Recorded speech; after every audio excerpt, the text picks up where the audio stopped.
శ్రీమాత్రి నమః. అందరికీ నమస్కారం అండి. లలితా సహస్రనామంలో 80వ శ్లోకం. చిత్తి తత్పద్లక్ష్యార్థ చిదేకరసరూపిణి స్వాత్మానందలవీభూత బ్రహ్మత్యానంద సంతతి. భావం: కూర్పు జ్ఞాన బిందు సమీకరణ.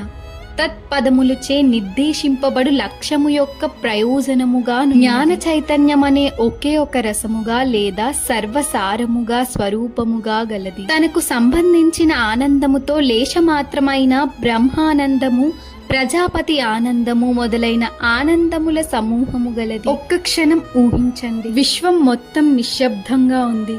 రూపాలు లేవు, శబ్దాలు లేవు, కానీ ఒక చైతన్యం, అదే అమ్మవారు. ఆ చైతన్యం నుండే సృష్టి పుట్టింది.